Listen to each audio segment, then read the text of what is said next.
उनको एक अधिकार दिया है वोट डालने का। उस वोट से आप अपनी तकदीर बदल सकते हो, देश की तकदीर बदल सकते हो और अपने नेता के कहने के अनुसार जब आप करेंगे तो हमारा भला होगा, कल्याण होगा। और ये जो झूठे जुमले हैं, 1 लाख डाल देंगे, 10 लाख डाल देंगे, वो छोड़ने वाला नहीं है। 5-5 किलो गेहूं जो दे रहे हैं उससे हम बेरोजगार हो गए हैं। तो इसलिए सभी साथियों से निवेदन है कि रणदीप सिंह सुरजेवाला हमारे बीच में आ गए हैं। आपने सभी ने ताड़ियां बजा करके इनका स्वागत करना है, क्योंकि हम जी जान से लगे हुए हैं इस काम में। धन्यवाद। कांग्रेस पार्टी, भाई सुशील गुप्ता, भाई रणदीप सिंह निवेदन करूंगा भाई रणदीप सिंह सुरजेवाला जी से। भाई रणदीप सिंह सुरजेवाला जी आपको संबोधन करेंगे। भाई रणदीप सिंह, जोरदार तालियों से स्वागत। असली वार्ड यही है। मेरे भाई सुरेश गुप्ता जी भी आए हैं, जो कार्यकारी अध्यक्ष है। एक बार नमस्कार आप जो आ गया कांग्रेस पार्टी के। सुरजेवाला जी के साथ सबसे लंबा काम अगर किसी ने किया बाबू जी के साथ आपकी तरह तो सुरेश बाबू जी ने किया। मैं गुप्ता जी का, मेरी असली बस्ती यही है। तो बोले असली बस्ती ये क्यों, आप रहते तो डांग रोड के ऊपर हो। मैंने कहा कि इस बस्ती का कोई ऐसा मकान नहीं मिलेगा, कोई ऐसा खंभा नहीं मिलेगा, कोई ऐसी गली नहीं मिलेगी, कोई ऐसे पीने के पानी की पाइपलाइन नहीं मिलेगी, कोई ऐसा सीवरेज की लाइन नहीं मिलेगी, कोई ऐसी चौपाड़ नहीं मिलेगी जो आपके भाई की बनाई हुई नहीं है। क्योंकि मेहनत कशों की इस बस्ती में जब बाबूजी विधायक बने बहुत थोड़े मकान हुआ करते थे। सबसे पहले तो बाबूजी अपनी गली नंबर 1 ही हुआ करती थी और बाकी की बस्ती बाद में बसी। इसलिए 4 नंबर में जलसा कर लिया। मैंने कहा ना भाई अभी भी पूरा हुआ वार्ड, 1 नंबर में जब तक नहीं करोगे पूरा नहीं होना। के अंदर कभी 2 करोड़ रुपए से कम हर 90 दिन में मैं देके गया। काम की और आनी बैठी थी, लुक की सबसे ज्यादा लड़ाई करती थी। कहाँ है अभी देखने लगी थी। हाँ एक लुक की पहले सबसे ज्यादा अपने भाई से लड़ती। कभी 2 करोड़ रुपए से कम हर, चाहे इलेक्शन होता ना होता, बगैर नागे में आपके पास आता। और इस वार्ड को, इस बस्ती को, इस शहर को आपके भाई ने मंदिर की तरह, अपने घर की तरह सजाया। एक जमाना था जब, आज आप बताओ 10 साल हो गए मेरे हटने के बाद, 10 साल में एमएलए आया, लीलाराम गुर्जर आया, कभी एमपी आया नायक सिंह, आज तक दोबारा डक्का तोड़ने नहीं आए, दोबारा नहीं आए बहन डक्का तोड़ने के लिए। आप मुझे एक बात बताओ, 10 साल ये मेरा मकान हो और मैं इसमें झाड़ू ना मारूं, सफाई ना करूं, जाड़े ना उतारूं, जंगल बन जाएगा कि नहीं बन जाएगा? साल से इनसे ड्राइवर नहीं रखा गया। मशीन तो आपका भाई खरीद के ले गया, तो चलाएगा तो कोई, अपनी सरकार को रही नहीं। अब तो इन्होंने चलानी चलानी। एक बात और बताओ, दिन में अलग सफाई कर्मचारी थे, तो 4-4 सफाई कर्मचारी, और रात को मैं खुद खड़े होकर सफाई कराया करता। एक अलग कंपनी को दे रखा था काम। हफ्ते में 2 बार रात को 12 बजे से लेकर सवेरे के 3 बजे तक खुद देखता, साफ कर रहे हैं नहीं कर रहे। आज कोई कूड़ा उठाने वाला है क्या? न्यू के न्यू पड़े सब, जहां गंदगी पड़ी है कोई उठाने वाला नहीं आया। जरा एक नवा काम किया इन्होंने, 34-35 करोड़ रुपए खा गए। क्या काम किया? अगर कोई कूड़ा फेंकेगा कलायत में तो ये ट्रक में भर के कैथल लाएंगे। 21 साल के लिए ठेका दिया। अगर गुला चीका में कोई कूड़ा फेंकेगा, ढांड में कोई कूड़ा फेंकेगा, हमने तो ऐसा तमाशा कभी बहन जी देखा नहीं। भाई कूड़ा दूसरे जाए तो अपने घर में कूड़ा लाया गया पास, परंतु ये बीजेपी वाले ये काम भी करने लगे। जो बिजली की लाइनें, ट्रांसफार्मर 7 बिजली घर आपका भाई लगा के गया था, कोई नवा लगाया। वाटर वर्क्स पट्टी कोट के अंदर लगा के गया था, कोई नवा लगाया। उसके बाद जो टैंक बनाकर गया था, कोई आज तक टैंक दोबारा इन्होंने साफ ही नहीं कराया। इन टैंकों से ही तो पानी पीते हैं हम, आज तक कोई टैंक साफ नहीं कराया। लंबी बात करूंगा, बहुत देर हो जाएगी। जो कॉलेज में बना के गया था उतने ही कॉलेज में नवा कोई कॉलेज नहीं बना। पॉलिटेक्निक बना कर गया था वही पॉलिटेक्निक है, कोई नया पॉलिटेक्निक नहीं बना। बड़ा अस्पताल बनाया था, 68 साल तक इस देश की आजादी के बाद इस शहर में अस्पताल ही नहीं था। अस्पताल बनाया था, उसके डॉक्टर बजा दिए, उसमें डॉक्टर कोई नहीं।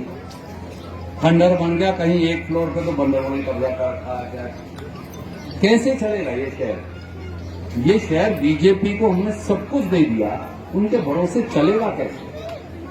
चलता है शहर जी, एक आदमी चाहिए चौकीदार, की खसमा सेठी गांव में कहा था। तो मालिक होगा तो वो शहर को चलाएगा, अगर घर में कोई होगा ही नहीं वो शहर को चलाएगा कैसे?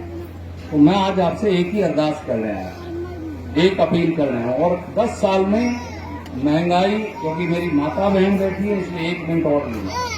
400 का गैस सिलेंडर छोड़ के गया था, 1150 का। इलेक्शन आया, 200 रुपए मोदी ने कम कर दिए बेवकूफ बनाने के लिए, और अगर गलती से इसका थे आ गया दोबारा 1500 का कर देगा। 10 साल तो नहीं किया काम, इलेक्शन से 1 महीना पहले मेरी बहन काम। एक और बताइए, 2014 तक कांग्रेस के राज में आप अगर किसी से पूछे बाबूजी कैसी जिंदगी चल रही है, कुछ लीजिए, रोटी दाल खा के गुजारा कर रहे हैं, यही कहते हैं ना। वो दाल तो 60 रुपए किलो थी कांग्रेस के राज में, आज कितने की है जी? 125, 175 और 200। अगर पैकेट वाली लेने चली जाओ, ये जो स्टोर अपने खुले हुए हैं, तो ये 300 रुपए तक की लिए, 250-300 की। सही है मेरी बात? खाने का तेल 60 और 70 रुपए का था जब रणदीप यहाँ था, आज कितने का है जी? 200 रुपए का है कि नहीं बहन? 150 का जमा सस्ते वाला लो। मैं तो कहना नहीं, अगला खुद ही को कहा था। 65 रुपए होती थी चाय जब आपके भाई का राज था, आज कितने की है जी? 350 खुली कम से कम है, 300 और 350 भाव।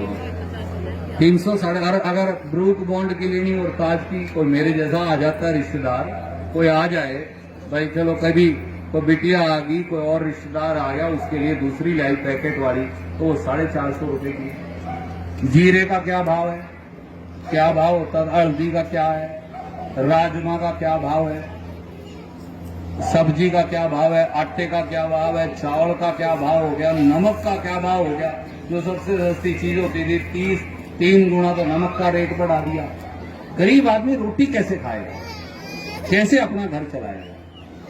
इन्होंने SC BC के आरक्षण पर हमला बोल रखा है, गरीब की झोपड़ी पर हमला बोल रखा है, मेहनत कश की रोटी पर हमला बोल रखा है, और इस शहर पर हमला बोल रखा है। तो मैं हाथ जोड़ के एक बात आपको कहने आऊं, फिलहाल तो देश का राज बदलने लग रहा है। मालिक ने चाहा 25 तारीख को आप वोट डालोगे, 4 जून को अपने भाई सुशील गुप्ता MP हो जाएंगे, 10 तारीख तक कांग्रेस का राज बन जाएगा, देश के राज में तो उस दिन आपका हिस्सा हो जाएगा। और गिर इनकी दूसरी सरकार भी थी, इनके रोज MLA बाज रही। अपने यहाँ तो चारों बीजेपी के थे, पहले तो गोलन साहब अपने आप ही कांग्रेस में आ गए 5 साल के बाद, अब ये ईश्वर सिंह भी आ गए, कल परसों बबली आ गया था। तो रोज एक MLA टूट जाता है इनका, हमने नहीं बजाया, आपको ही टूट गए। तो महीने 2 महीने में और चुनाव आ गए। मैं आज आपको एक बात और कहता हूँ, अपने लगाए हुए लट्टू नहीं बदले इनसे। मैं कहा करता था आपको, बहन जी अगर इनके थे आगे कभी ये लट्टू नहीं बदलवा सकेंगे, वो ही हो गया आपके साथ। तो मैं आज आपको कह के जाता हूँ, मालिक ने चाहा तो सुशील गुप्ता जी तो अपने MP बन जाएंगे, आपके आशीर्वाद से होंगे, मेरे हाथ में कुछ नहीं। और 3 महीने के अंदर हरियाणा का राज भी आपकी जोड़ी पर जाकर खड़ा कर देंगे। तो एक वोट महासचिव कुरुक्षेत्र लोकसभा के अंदर, जिला कैथल के अंदर, मुझे ऐसा लगता है इसको शहर की शेप देने में रणदीप सिंह जी का बहुत बड़ा हाथ है। उनके पिताजी ने शुरुआत की और ये हर गली हर नुक्कड़ के ऊपर कहीं न कहीं सुधार कराते रहे। आज कॉरपोरेशन से लेके विधायक से लेके सांसद तक जाता, जोड़ में काई जम जाती है, बदबू आने लग जाते, कीड़े पड़ जाते हैं। आज ये सरकार ठहर गई, घमंड हो गया इनके अंदर, अहंकार हो गया।